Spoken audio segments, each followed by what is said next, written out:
Donc, je souhaite la bienvenue à notre invité pour cette keynote lecture numéro 2,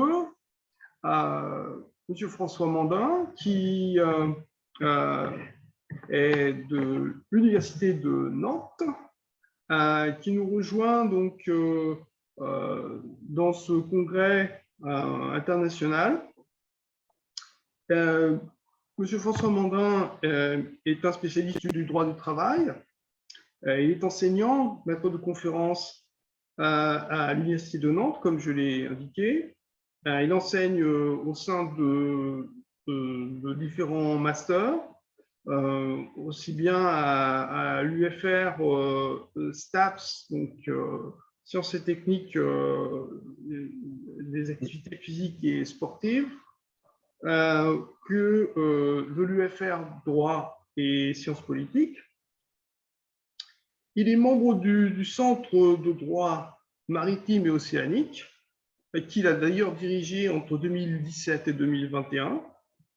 Ses travaux portent sur le droit maritime, le droit de la mer, et récemment, il a dirigé avec Patrick Chaumette l'ouvrage La sécurité des gens de mer,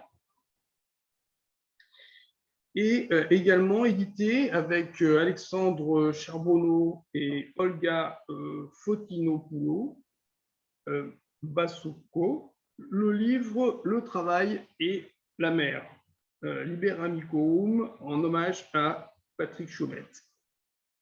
C'est un ouvrage de 2021.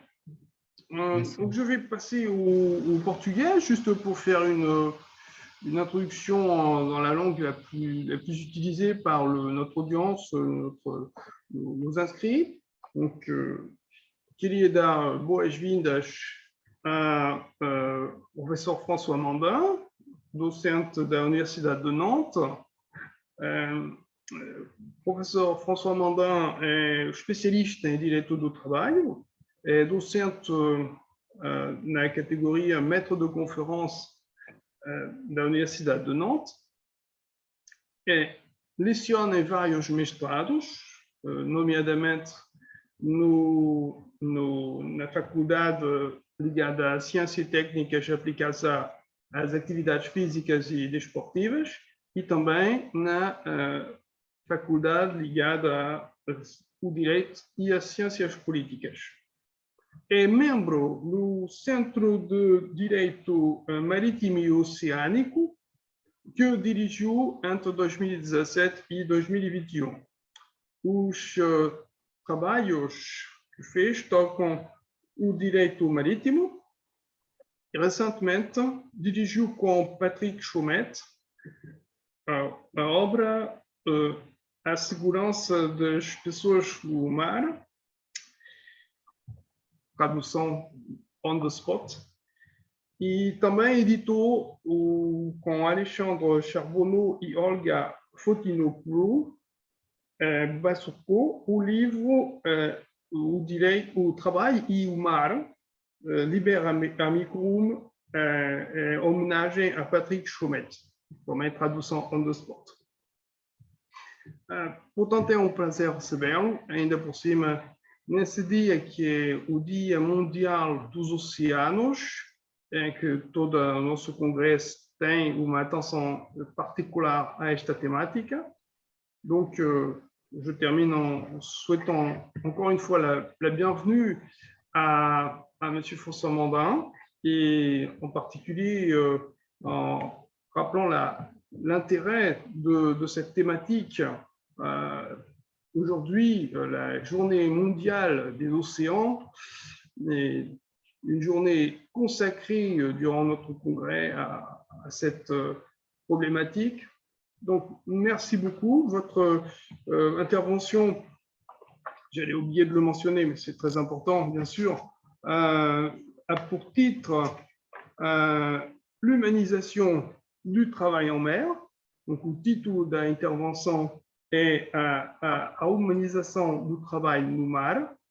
Et je suis convaincu que cette thématique va intéresser non seulement la totalité de nos inscrits, nos participants, mais va aussi avoir un intérêt ensuite pour une plus large audience grâce à la vidéo qui sera produite. Merci beaucoup et bienvenue encore une fois. C'est à moi, Joao.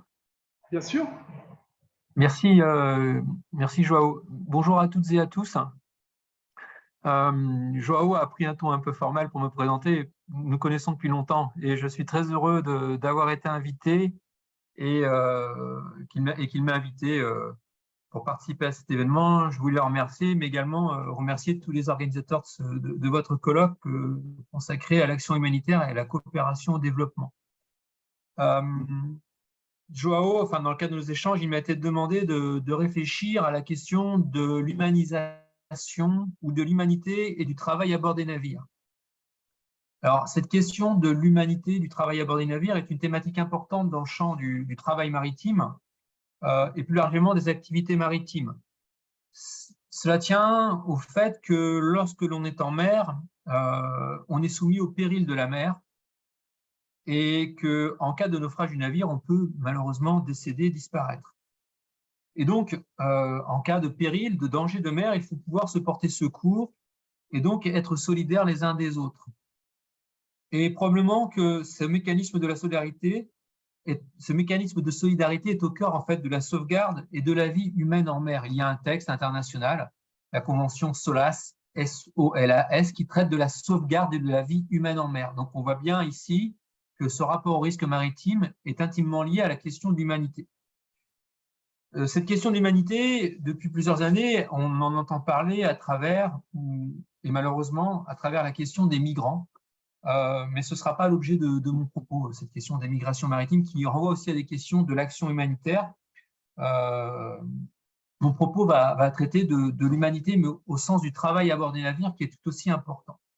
Enfin, en tout cas, qui pose d'autres, pas forcément tout aussi important, mais qui pose d'autres questions qui sont peut-être tout aussi importantes. Pour essayer de comprendre le propos, juste quelques éléments de définition, de terminologie pour que l'on ait à l'esprit de quoi l'on parle. Le terme humanité est susceptible de plusieurs sens, et notamment il désigne ou évoque la notion de bonté, de bienveillance de l'homme pour ses semblables, donc de prendre soin peut-être, du take care ou des choses de cet ordre-là. Et cette question de la bienveillance, de la bonté, c'est ce que l'on retrouve en matière maritime. À bord des navires, il y a une notion collective importante. On parle de collectivité du bord, c'est-à-dire d'un groupe de personnes qui vivent à bord d'un navire. Et l'une des règles de la collectivité du bord, c'est de savoir bien vivre ensemble. Donc d'avoir un rapport à l'autre qui fait qu'on le considère comme son égal et comme dans son humanité. Et donc, pourquoi cette collectivité du bord? Parce qu'en fait, il faut pouvoir travailler ensemble à la navigation, il faut vivre ensemble sur un espace restreint, et donc cela génère parfois des difficultés de vie, donc il faut des règles de vie. Et cette question du travail à bord d'un navire est donc entièrement tournée autour de la bienveillance ou du bien-être. Cela tient, comme je viens de le dire, au fait que le navire est éloigné de la terre et que lorsque l'on est à bord, on ne peut compter que sur soi-même. Lorsqu'on est très loin de la mer, et en pleine mer, on ne peut pas retourner à terre pour être aidé. Donc il faut avoir cette solidarité qui a en son cœur l'humanité. Et puis le navire, c'est aussi un lieu de travail où se mêlent la vie professionnelle et la vie privée. Le marin, à bord d'un navire, une fois qu'il a travaillé, il est aussi dans un espace qui relève de sa vie privée, dans sa cabine. Et donc, il faut pouvoir agencer cette vie professionnelle et cette vie privée. Et puis enfin, le travail en mer est dangereux. Donc, il y a le risque maritime. Et il faut donc réglementer, agir sur les conditions de travail pour que le marin, au travail, se sente bien dans son travail. Donc, soit considéré comme une personne. Et donc, on perçoit ici, on devine que la notion de bien-être est une notion un peu centrale en matière maritime. Cette notion de bien-être, elle ne connaît pas de définition unitaire, ferme. Les auteurs qui ont travaillé sur cette question explique que probablement elle recouvre deux sens. En tout cas, parmi les explications, on peut en retenir une qui nous explique que la notion de bien-être aurait peut-être deux sens. D'abord, le bien-être, ça désigne cette idée qu'il faut améliorer le contexte général de l'activité de l'homme. Se sentir bien au travail, c'est avoir un certain confort. C'est prendre en compte l'environnement social et familial. C'est avoir un salaire décent. Le salaire décent, ce n'est pas simplement la contrepartie du travail fourni, c'est, on le voit bien dans les textes internationaux, une somme d'argent qui permet, en dehors du travail, d'avoir une vie accomplie. Et puis, le deuxième sens, la deuxième idée du bien-être, qui est cette fois-ci directement liée au travail, c'est celle qui renvoie à des obligations spécifiques en matière de santé et sécurité au travail. Si l'on considère la personne du marin comme un travailleur dans son humanité, il faut pouvoir la protéger des risques liés au travail, des risques physiques, les rythmes de travail, les repos, la protection avec des équipements, et puis les risques psychosociaux, le harcèlement moral, le harcèlement sexuel aussi malheureusement, qui existe à bord des navires, tout ce type d'événements qui touche donc à la santé, à l'hygiène de vie. Donc le bien-être, cela renvoie à ces considérations-là de l'environnement global de la personne du marin, par exemple la famille, et de sa situation de travail, de ses conditions de travail. Cette notion de bien-être, elle est incorporée dans les textes de droit social maritime, notamment dans une convention qui est la Convention du travail maritime, élaborée en 2006 par l'Organisation internationale du travail. Et cette Convention du travail maritime comprend dans deux titres, fait référence dans deux titres à la notion de bien-être.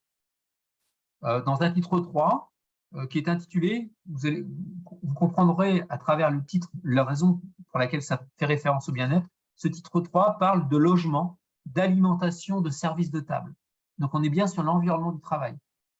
Le navire n'est pas qu'un lieu de travail, c'est un lieu de vie. Donc on a des règles de bien-être autour du logement, une bonne cabine, un bon couchage, bien être alimenté, etc. Et puis le titre 4 traite cette fois-ci de la protection de la santé, des soins médicaux, et c'est ce qu'il y a dans le titre de bien-être, de protection en matière de sécurité sociale. Donc le titre 4 évoque la question du bien-être. C'est donc une notion que l'on a dans le texte international, dans cette Convention du travail maritime. Pour résumer, au sens de la Convention du travail maritime, le bien-être renvoie à la fois à des conditions effectives de navigation, se sentir bien dans son travail, être respecté dans son intégrité physique, et puis aussi des conditions effectives d'escale. Il faut avoir à l'esprit que les marins partent souvent pour 2 mois et demi, puis reviennent dans un port. L'essentiel de la navigation maritime est international. Et donc, les navires font des escales. Et les marins font des escales dans les ports. Dans les ports, il existe des commissions de bien-être ou des associations d'accueil des marins qui ont vocation à accueillir les marins en escale pour leur apporter une aide, un accompagnement social. Ils vont acheter à manger, ils envoient de l'argent aux familles, ils permettent de téléphoner aux familles, etc. etc. Donc, ce sont ces associations d'accueil des marins qui, au parti du bien-être, sont des associations fondamentales. Et elles jouent un rôle quotidien. Certaines ont également, pour celles et ceux qui pratiquent la religion, des prêtres, etc. etc. Donc, on voit que ça va au-delà du simple travail. Là, on est vraiment dans la situation de prendre en charge une personne dans sa dimension sociale et donc de contribuer à son bien-être. Donc, de la reconnaître comme personne à part entière, et c'est là où on trouve le lien à l'humanité. Donc, vous voyez, on peut dire ici, dans ce propos introductif, que la notion de bien-être est au cœur de l'humanité, de l'humanité du travail à bord des navires, puisqu'elle conduit à considérer le marin comme travailleur, mais aussi comme personne. La difficulté que l'on s'oppose en droit, puisque je pars du droit, c'est de définir la portée juridique de cette notion. Est-ce qu'elle renvoie à des droits précis que l'on peut invoquer, faire valoir? Est-ce qu'au fond, cette notion de bien-être peut être rattachée à des droits fondamentaux, à des droits humains? Parce que cette question d'humanité renvoie aussi aux droits de l'homme. Nécessairement, on pense à travers le terme humanité aux droits de l'homme. Lorsque l'on lit la Convention du travail maritime de 2006, qui est un texte international, On comprend que le bien-être est un élément essentiel du vivre à bord des navires. Pour autant, la Convention n'en fait pas un droit fondamental. Le bien-être évoque un sentiment, une perception individuelle, positive ou négative, d'une situation. Mais cela, ce n'est pas du droit. Quand on parle de travail, de relations de travail, on pense aux obligations que le salarié doit réaliser pour son employeur. Et on pense notamment à la racine latine de travail qui renvoie à la douleur, à la pénibilité.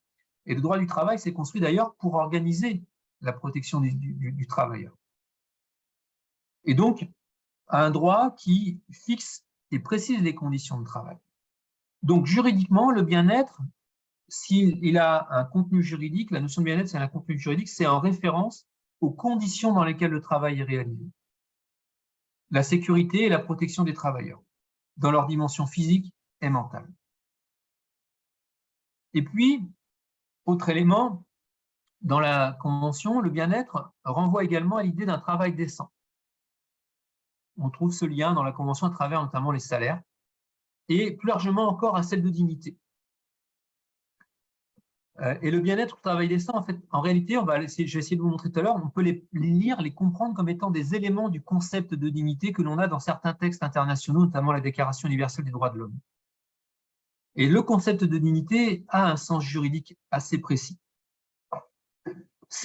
Il est présenté, le concept de dignité de la personne humaine est présenté comme un axiome juridique, c'est-à-dire un point de départ duquel découle un ensemble de droits.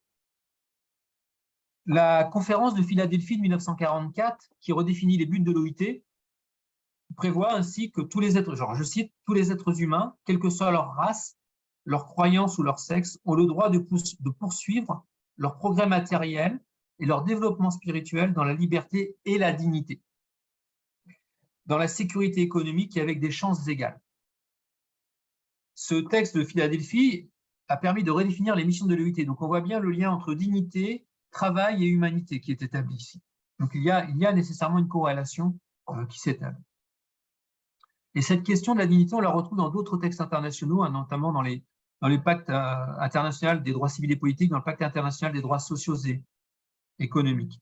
Et donc la dignité apparaît, je le redirai tout à l'heure, comme l'axiome de base du système juridique international du point de vue des droits de l'homme. Alors ce n'est pas la dignité de chaque personne, il ne s'agit pas d'ici de la dignité de chaque personne que l'on retrouve pour le marin à propos du bien-être, il s'agit de la dignité en chacun de nous, inhérente à l'être humain, ce qui n'est pas la même chose et qui est encore plus fondamental. On se considère comme étant les mêmes, c'est en chacun de nous. Donc ça ne peut pas faire l'objet d'une définition juridique, c'est un postulat de départ. Nier cela, c'est ramener l'être humain à l'état de choses. Et donc la dignité de la personne humaine, ce n'est pas simplement un droit fondamental, c'est la base même des droits fondamentaux. Alors ce n'est pas de moi tout ça, c'est une synthèse des travaux que j'ai lus sur ces questions-là, mais ça me paraît assez significatif. À ce titre, la Déclaration universelle des droits de l'homme de 1948 prévoit dans son préambule et énonce la reconnaissance de la dignité inhérente à tous les membres de la famille humaine. La famille humaine. Évidemment, les marins sont de cette famille. Alors peut-être que je fais un lien rapide, mais les marins étant des hommes, ils sont nécessairement de la famille humaine. J'ouvre une parenthèse, avec le développement du télétravail à bord des navires, de la digitalisation, il se peut que nous n'ayons plus de marins, qu'il n'y ait plus de famille de marins un jour, mais ça c'est autre chose. Enfin bref, on voit que cette question de la dignité est au fondement de la liberté et de la justice. Donc si la dignité est l'axiome, la base de tous les droits, elle se trouve donc au-dessus des droits de l'homme. Des droits et libertés fondamentales qui garantissent la liberté et l'égalité de traitement. Et ensuite, sous ces droits de l'homme, on trouve ensuite des droits tels que le bien-être et le travail décent. Donc, ce que j'essaye de vous montrer ici, c'est qu'on a la dignité, puis les droits de l'homme, et puis des concepts ou des notions plus usuelles, peut-être usuelles, je ne sais pas si le terme est bon, de bien-être et de travail décent, que l'on retrouve cette fois-ci dans la Convention du travail maritime. Et donc, ces droits, me semble-t-il, témoignent de cette considération humaine ou humanitaire des marins. Et c'est ce que je voudrais essayer de vous expliquer, d'exposer maintenant dans deux points, dans deux idées générales. D'une part, cette idée, enfin, essayer de vous montrer qu'il existe ou que l'on peut affirmer et reconnaître des droits fondamentaux des marins. Et puis, dans un deuxième temps, une fois que l'on a peut-être compris qu'il y a des droits fondamentaux des marins, mais voir comment ces droits vivent, s'ils sont effectifs ou efficaces. Donc, mesurer leur force et leur vigueur. Donc, cette première idée que je voudrais exposer ici, c'est celle donc, de l'affirmation et de la reconnaissance des droits des marins. La question peut surprendre d'ailleurs, a priori, puisqu'ils sont travailleurs. Donc, on pourrait dire qu'ils ont, en tant que travailleurs, accès à tous les droits sociaux. Mais c'est un peu plus complexe que ça, me semble-t-il. Enfin, en tout cas, la connexion, elle n'est pas si évidente que cela. Les marins, ou encore les gens de mer, c'est-à-dire les personnes qui travaillent à bord des navires, sont donc des travailleurs, puisqu'ils ont un contrat de travail. Mais ce ne sont pas des travailleurs comme les autres. Probablement qu'en tant que travailleurs, ils bénéficient de l'ensemble des conventions internationales et ou européennes qui reconnaissent les droits sociaux fondamentaux. Ça va être vrai pour tous les travailleurs, pour tous les marins européens. Mais les conventions européennes ne s'appliquent pas nécessairement aux autres. Et donc, quelle est la question du statut des équipages internationaux? Et l'autre élément, c'est le travail à bord est spécifique. Et donc, il a fallu élaborer des règles spécifiques au travail à bord des navires qui garantissent des droits spécifiques.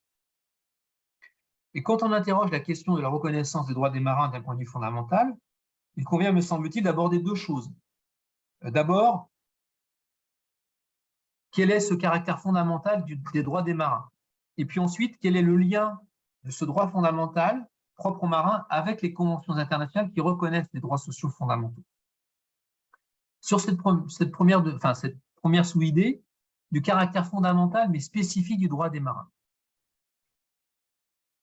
Donc, on l'a vu tout à l'heure dans l'introduction, il existe un droit du travail maritime, et en droit du travail maritime, il y a une convention internationale qui est la Convention du travail maritime. Je ne sais pas si vous la connaissez ou si vous avez eu l'occasion d'en entendre parler, mais cette convention, elle est essentielle. Elle a été élaborée en 2006 après de longues négociations. Elle a une double caractéristique fondamentale. D'abord, elle met en place un socle social international de normes minimales, protectrices des marins, un droit social minimal international. C'est-à-dire que tous les marins, quels qu'ils soient sur la planète, ont les mêmes droits. La Convention s'applique à tous les marins au commerce. Et deuxième élément caractéristique, c'est que cette Convention, elle s'applique à tous les États qui l'ont ratifiée, mais aussi à tous les États qui ne l'ont pas ratifiée, dès lors qu'un de leurs navires fait escale dans un port d'un État qui l'a ratifié. Ce qui est un mécanisme dérogatoire au droit des conventions, puisque normalement, quand on signe une convention, la convention n'a d'effet qu'entre les personnes qui l'ont signée. Ici, on a un mécanisme qui étend l'application du texte à des acteurs qui n'ont pas signé la convention. Et ça fait dire que cette convention a une portée universelle. Mécanisme que l'on ne retrouve pas dans d'autres conventions internationales. Donc, c'est un instrument unique d'harmonisation du droit social international et d'application du droit social maritime international. C'est uniquement maritime. Cette convention internationale, elle comprend une rubrique intitulée, c'est un article 3, droits et principes fondamentaux, et un autre intitulé droits en matière d'emploi et droits sociaux des gens de mer. Droits et principes fondamentaux, d'un côté, droits en matière d'emploi et droits sociaux des gens de mer. Quand on entend droits et principes fondamentaux, on se dit, tiens, il y a des droits fondamentaux des marins. En réalité, cet article 3 ne décline pas, ne développe pas des droits sociaux fondamentaux des marins. Cet article 3 renvoie à la Déclaration de Philadelphie, qui pose le principe, notamment, de la liberté d'association des travailleurs, de l'interdiction du travail des enfants, de l'élimination du travail forcé, et enfin, de l'élimination des discriminations. Donc, en fait, c'est un renvoi à des règles plus générales, mais vous voyez, c'est un renvoi en quelque sorte pas réducteur, mais précis et peu extensif. Et donc, on pourrait se dire ici que finalement, la Convention du travail maritime ne reconnaît pas un ensemble de droits sociaux fondamentaux aux marins. Elle fait des références et les droits dont il est question ici ne sont pas des droits spécifiques au métier de marin, mais propres à tous les travailleurs.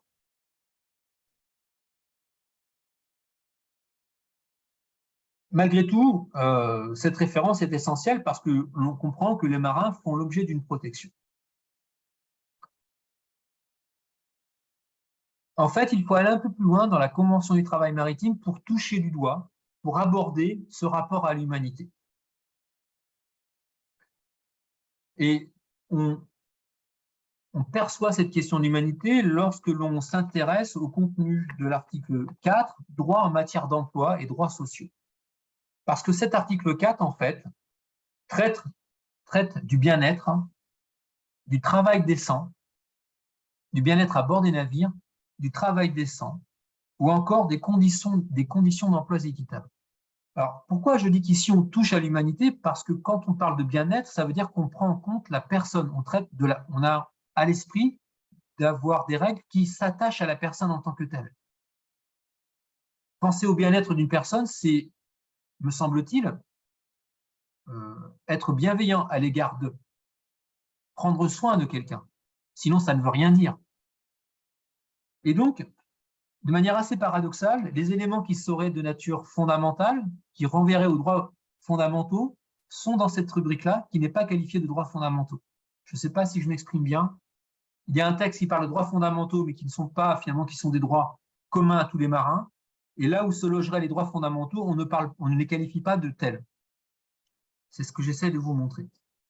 Alors, cet article développe tout un tas de choses. Je vous donne un ou deux exemples. Par exemple, tous les gens de mer ont droit à des conditions de vie décentes à bord des navires. Conditions de vie décentes à bord des navires, ce n'est pas simplement le travail, c'est être nourri, c'est avoir un logement. Et les employeurs des marins ont l'obligation de fournir la nourriture. C'est, en cas d'accident, être rapatrié ou être soigné à bord. Et ça, c'est une obligation de l'employeur, etc., etc. Donc, on voit quand même que les exemples que je viens de prendre ici, ces dispositions, je réduis un peu là, parce que je ne sais pas combien j'en suis, que ces dispositions abordent les marins dans leur humanité.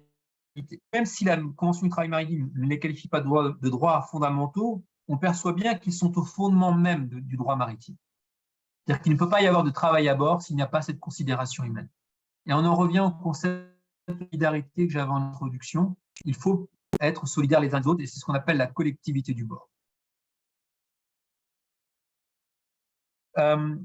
Cet article-là, au fond, cet article 4 qui parle du travail décent, de l'emploi équitable, du bien-être, cet article précise que les États ont l'obligation de les mettre en place. Au fond, cet article 4 qui parle d'emploi équitable, de bien-être, il fait penser aux droits économiques et sociaux de la seconde génération. Je ne sais pas si vous avez cette expression au Portugal, les droits de la première génération. C'est-à-dire des droits économiques et sociaux fondés sur le concept d'égalité et de justice sociale, les droits A ou les droits créances. En fait, on est en plein dedans. On affirme que les marins ont droit à quelque chose et il appartient aux États de les faire appliquer. Donc, on peut penser que là, ce sont des droits ces droits font penser à des droits créances.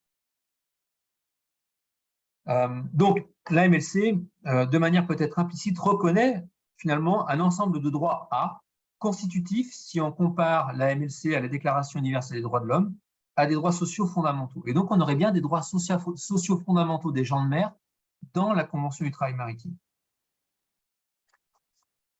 La difficulté tient à en préciser le sens juridique, notamment la notion de bien-être. Alors, dans les débats français, les auteurs considèrent que le bien-être n'est pas juridiquement une notion pertinente, parce qu'elle renvoie à la façon dont on ressent les choses, dont on perçoit les événements de manière positive ou négative. Au fond, il y a parmi nous des gens qui auront plutôt une vision positive des choses, qui vivront bien, même si l'événement est plutôt négatif, et d'autres qui vivront un événement négatif d'une manière très, très négative. Cela renvoie à la nature humaine. Mais pour autant, l'idée de bien-être, c'est de satisfaire un besoin physique, de répondre à une satisfaction des besoins physiques et spirituels. Je tiens ici à indiquer que cette notion n'est pas absente de l'action de certaines institutions ou de certaines organisations non gouvernementales de marins. Notamment, il en existe une, j'ai découvert ça en préparant la conférence, qui s'appelle, c'est l'ISWAN, International Seafarers Welfare and Assistance Network, ISWAN.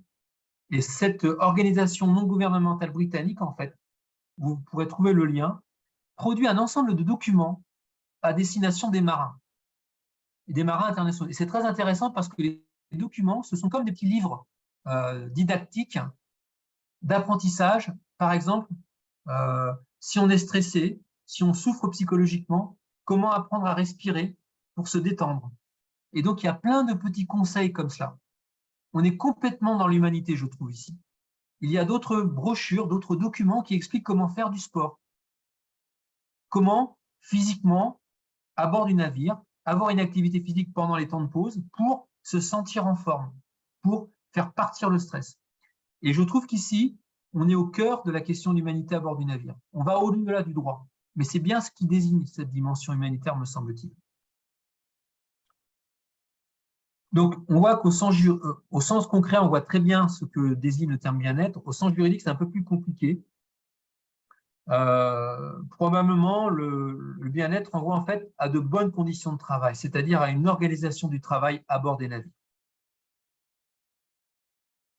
Il fait penser, le bien-être fait penser également au travail décent. Ce sont probablement au travail décent, pardon, ce sont probablement des notions un peu identiques, c'est-à-dire prendre en compte le travail, c'est-à-dire ne pas simplement prendre en compte le produit du travail, la dimension économique, le bien produit et le salaire perçu, mais prendre aussi en compte la dimension humaine, c'est-à-dire la créativité. C'est-à-dire quand je produis un travail, je me réalise en créant quelque chose. Et le concept de travail décent renvoie à ça en ergonomie. En tout état de cause, bien-être, travail décent ou encore travail équitable ont tous en commun la dignité, me semble-t-il. Axiome juridique qui s'est affirmé à partir de 1994 comme un principe essentiel du droit et des droits de l'homme. Et aujourd'hui, en tout cas depuis 1994, auparavant le concept existait, mais il n'était pas convoqué pour défendre les droits de l'homme.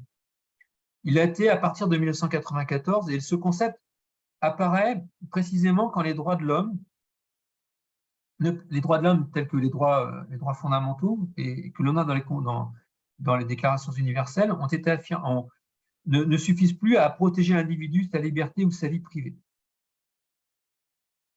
Et les concepts de travail décent et de bien-être sont, me semble-t-il, une déclinaison du principe de dignité.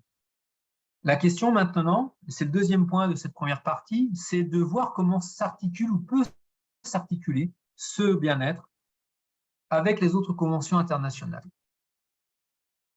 La Convention du travail maritime, donc deuxième point, pardon, l'articulation du droit de la Convention du travail maritime et de ce droit social maritime fondamental avec les autres droits fondamentaux tels que la Déclaration universelle des droits de l'homme, par exemple. La Convention du travail maritime n'affirme pas l'existence d'un droit social maritime fondamental, on l'a compris, ou de droits fondamentaux des marins. Pour autant, il y a des éléments. La Convention du travail maritime ne renvoie pas expressément à la Déclaration universelle des droits de l'homme, ni à la Convention européenne des droits de l'homme.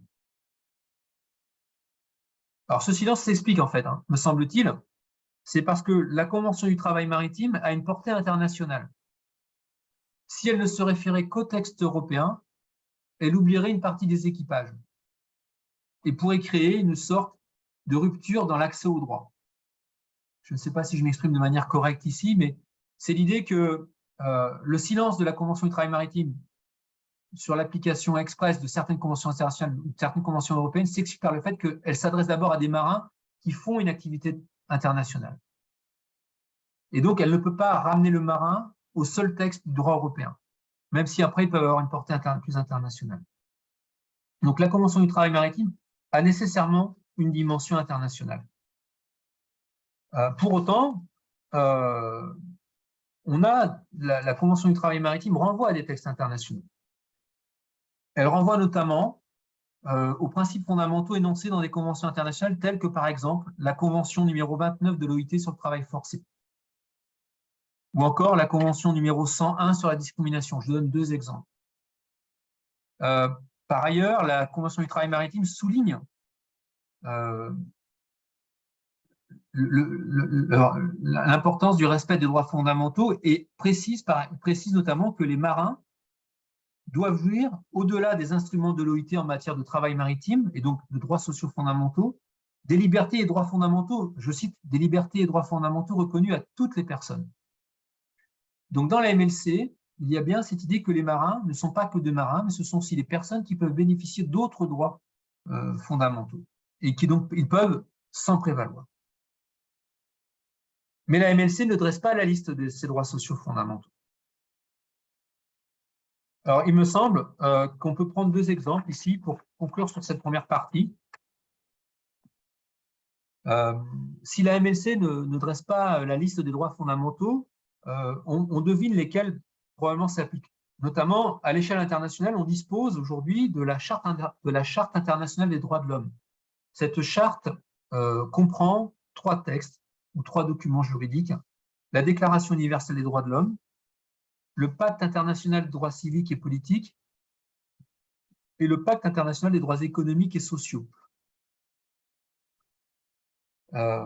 Et chacun de ces textes, en fait, renvoie au bien-être, renvoie à la dignité, au bien-être et à la décence.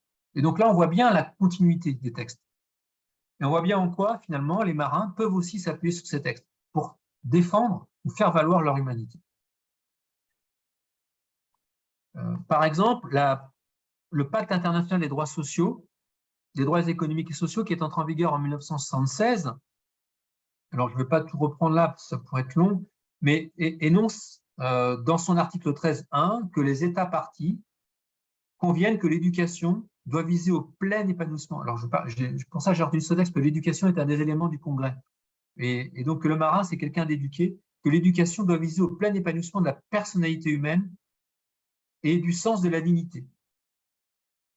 Donc, on voit ici que ce pacte international des droits sociaux, ce n'est pas simplement le travailleur, c'est la personne qui a des droits sociaux qui dépassent le statut du travail, et il y a la question de l'éducation.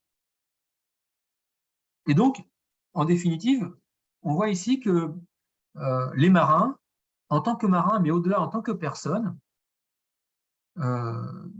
bénéficient de garanties spécifiques au travail maritime à travers la notion de bien-être, mais que cette garantie s'inscrit dans le mouvement des droits de l'homme, ou des droits fondamentaux autour du concept de dignité, et que le concept de dignité permet d'avoir cette unité de droit. La question qui se pose maintenant, puisque nous pouvons être d'accord sur cette idée qu'il y a un droit social maritime fondamental, c'est comment ce droit vit. Parce que c'est une chose de dire vous avez des droits, c'en est une autre de les réaliser, ces droits. Donc, deuxième point de mon propos, la vie et l'effectivité des droits fondamentaux des marins. Ici, je pars de l'idée suivante. À mon sens, l'une des difficultés principales à laquelle tout juriste, mais aussi tout justiciable, c'est-à-dire toute personne voulant faire valoir ses droits, sont confrontés, tient à l'effectivité et ou à l'efficacité de la règle de droit. Si l'absence de règle est assurément un vide inacceptable, l'existence de la règle n'est pas une garantie absolue de son application et de la protection des droits, de son respect. Or, en matière maritime, comme ailleurs, me semble-t-il, l'affirmation d'une part de principes juridiques tels que le travail décent, le bien-être, tendant à améliorer les conditions de vie et de travail à bord, d'autre part, la construction d'un ensemble de droits, n'ont pas et ne sont pas toujours accompagnés d'un changement complet de comportement dégradant. On sait aujourd'hui, encore aujourd'hui en 2022, notamment, j'en parlais tout à l'heure, mais au Royaume-Uni, récemment, une enquête a été publiée qui démontre que des marins philippins, ghanéens, font l'objet de violences sexuelles. Je le redirai tout à l'heure, je le dis maintenant, sont payés 4 fois en dessous le salaire minimum. Nous sommes en 2022. Donc, et pourtant, on a un droit qui parle du bien-être. On parle de droits humains, on parle de droits fondamentaux. Et bien là, on est dans des situations totales d'inhumanité. Donc, on a la règle, mais elle ne vit pas forcément bien. Et les récents travaux en matière de sociologie montrent cette continuité de comportements dégradants, tant sur le plan physique que psychologique. Donc, ce que je voudrais essayer ici de faire, c'est d'abord de faire ce constat de la continuité des comportements dégradants, et puis ensuite de voir les solutions qui existent pour lutter contre ces comportements. Parce que finalement, c'est un éternel recommencement. Sur cette continuité des comportements dégradants, et quelques exemples. Alors, le propos que je vais tenir peut vous sembler naïf ou crédule, mais il est toujours surprenant de mesurer à quel point les êtres humains sont à la fois capables de produire des règles et de ne pas les respecter. Peut-être ceux qui produisent la règle la respectent et la produisent pour que ceux qui ne la respectent pas soient contraints de la respecter, mais on observe aussi que parfois ce sont ceux-là même qui produisent les règles qui ne les respectent pas, ou qui mettent en place des mécanismes dérogatoires. Je prendrai un exemple notamment de la France avec des registres juridiques spécifiques en matière maritime. Donc ça questionne. Donc c'est ce que je vais essayer de vous montrer là, cette question du non-respect de la règle par les acteurs. Donc en tout cas, les comportements dégradants se poursuivent de cette manière-là. Alors, d'abord le non-respect de la règle par les acteurs qui sont censés la respecter. Une étude de sociologues menée en 2017 en France montre cette permanence des risques et de la violence physique, psychologique ou à caractère sexuel à bord des navires. C'est-à-dire en 2017, alors même que nous avons des textes depuis 1930 qui interdisent la discrimination, qui prônent le bien-être, nous continuons à observer des comportements dégradants à bord des navires. Cette étude, alors ce qui est intéressant dans cette étude, c'est que elle montre que si le corpus juridique en soi est finalement suffisamment clair et précis, ce sont les modes d'organisation au travail, les rapports humains au travail, qui créent des situations de pénibilité. C'est comme s'il y avait une forme de déviance. C'est très difficile à expliquer cela, en fait. Ce n'est probablement pas le fait que les gens veulent échapper à la règle ou cherchent à la contourner. C'est juste que dans le contexte de l'organisation du travail, il faut produire dans un temps contraint. Sur les navires, il faut travailler par quart. Un peu le matin, un peu l'après-midi, un peu la nuit. Il faut vite livrer les cargaisons. Les équipages sont réduits au minimum. Donc, on travaille tout le temps, on se fatigue, on s'épuise. Ces modes d'organisation du travail génèrent du stress, génèrent de la fatigue, génèrent du danger, du risque, et donc des formes de contraintes et de souffrance au travail. Alors même qu'on a des règles de droit qui réglementent, qui régulent la durée du travail. Et alors même qu'à bord de ces navires, la durée du travail pourrait être respectée. C'est simplement à l'intérieur de ce cadre légal ou juridique, le mécanisme d'organisation du travail génère des souffrances au travail. Et donc, c'est quand même assez compliqué à percevoir cela. Ça peut se comprendre pour les rythmes de travail. Évidemment, ça ne se comprend pas pour malheureusement les agressions sexuelles et le harcèlement moral. Et donc, on sait aujourd'hui, et en France, il y a eu des procès qui ont été menés, je parle de la France parce qu'on a quelques exemples, de jeunes femmes marins qui ont porté plainte parce qu'elles ont fait l'objet d'agressions sexuelles, pas nécessairement par la hiérarchie, mais par un collègue. Ce qui est intéressant et inquiétant à observer, ce qui est intéressant, c'est une façon de parler, pardon, et donc inquiétant à observer, c'est qu'en fait, ces femmes dénoncent les faits de violence sexuelle auprès de la hiérarchie qui les minimise. Ça questionne. C'est-à-dire le déni d'une réalité. Et donc là, ce n'est pas simplement un manquement au respect du droit, on est bien un manquement au respect de la personne en tant que telle. Et alors que les outils juridiques sont là, il suffit de dénoncer l'auteur de l'agression. Il suffit que la hiérarchie accompagne la victime. Eh bien non, ça ne fonctionne pas comme ça. Et me semble-t-il, on n'est pas que là, on est au-delà d'une dimension juridique. On est vraiment au cœur des rapports humains, de la compréhension de l'autre. du bien-être, de la bienveillance. Le droit, on a le droit ici. Le droit pénal permet de condamner dès lors que les faits sont rapportés. Mais les autorités, la hiérarchie minimise le fait, pour des raisons probablement de nature psychologique, psychosociale, enfin, que je ne saurais pas expliquer. Et en tout cas, ces événements sont récurrents et se poursuivent. Donc, en tout cas, cette étude montre tous ces facteurs et tous ces risques. Je vois à quoi? À 3/4 d'heure, là, Joao? Encore une dizaine de minutes? Oui, c'est ça? Un peu moins. Je vais abréger. Je vois parce que j'ai pris le temps de parler plus lentement aussi pour être suivi le plus possible. Mon deuxième exemple sur le non-respect, alors cette fois-ci sur le non-respect du droit, ce sont les armateurs qui… alors, un navire a un pavillon et on a le choix de choisir l'état de rattachement du navire. Et lorsqu'on choisit l'état de rattachement du navire, on applique le droit de rattachement du navire. Donc, si je suis, par exemple, anglais, je peux très bien immatriculer mon navire aux Bahamas. Et j'appliquerai le droit, a priori, des Bahamas. Et il y a des États comme ça qui ont des normes sociales très minimes, absolument pas protectrices du droit des marins. Et donc, notamment une société qui s'appelle la société Condor Ferries, qui fait des lignes régulières entre la France et l'Angleterre, avait immatriculé ses navires aux Bahamas. Et puis, un jour, il y a eu un conflit social, notamment des accidents du travail. Il y a un des marins français, nous avons une carte de sécurité sociale en France, s'est fait soigner, et on lui a dit, mais on ne peut pas vous rembourser. Et il s'est rendu compte que son employeur ne payait pas les cotisations de sécurité sociale.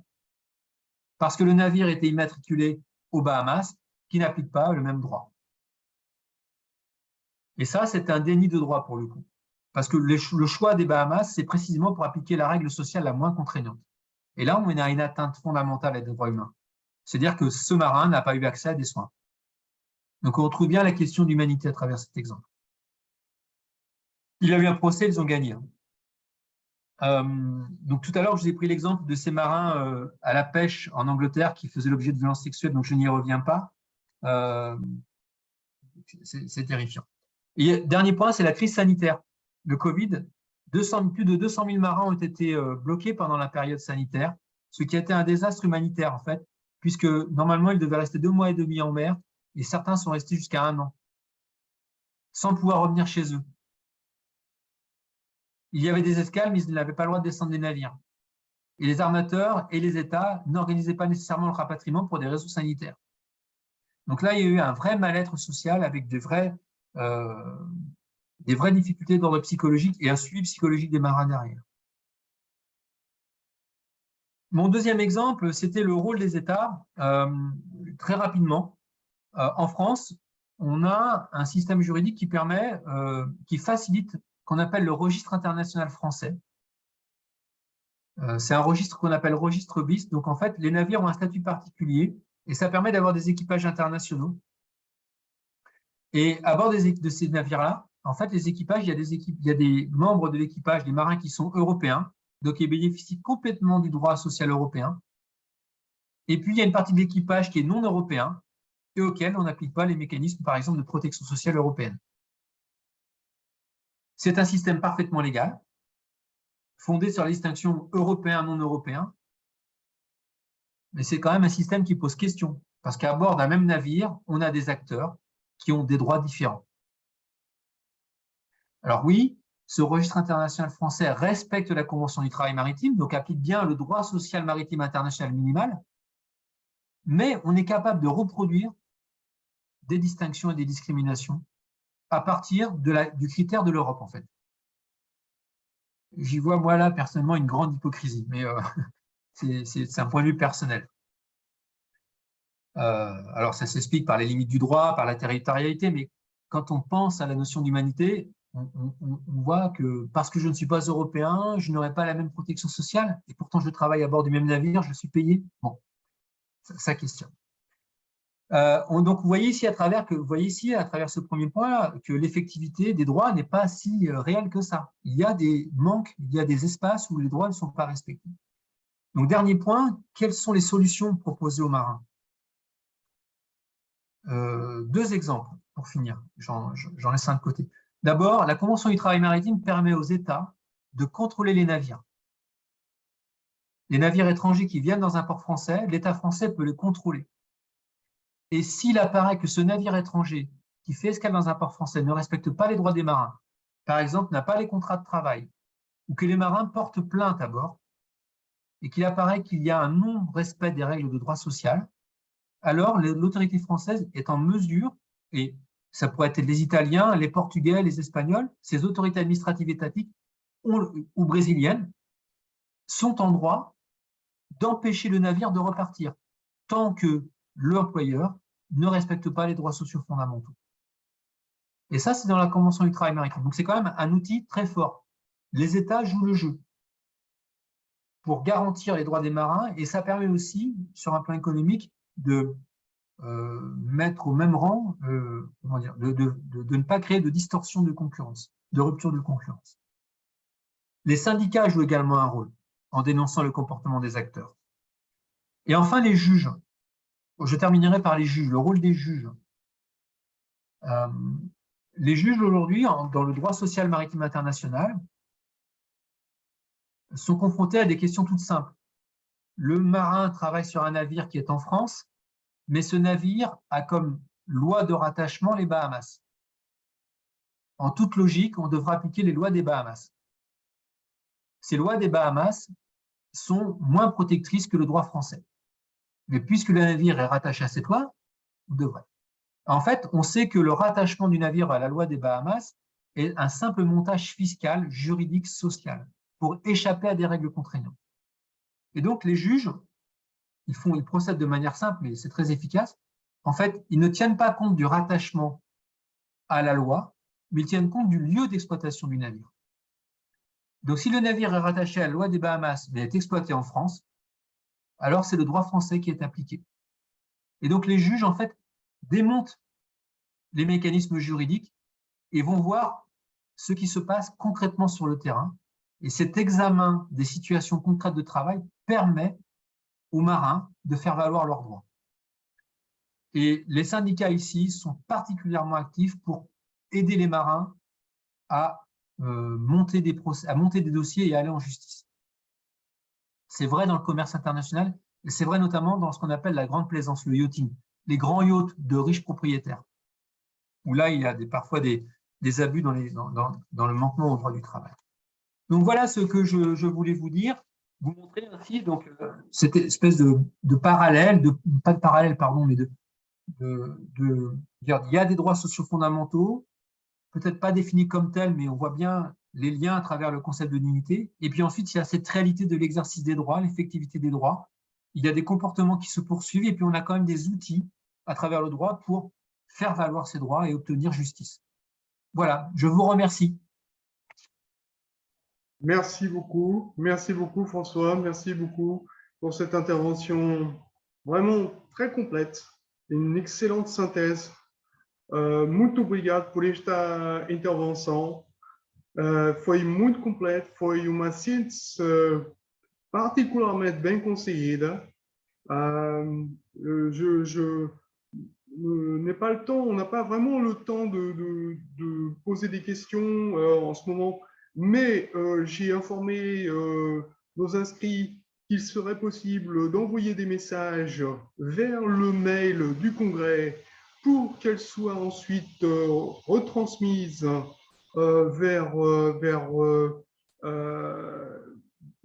et qu'elles soient éventuellement l'objet de suivi et de réponse. On n'a pas le temps pour une question, non? On n'a pas vraiment le temps, en fait, parce qu'on n'a que 3 minutes avant le début de la prochaine session.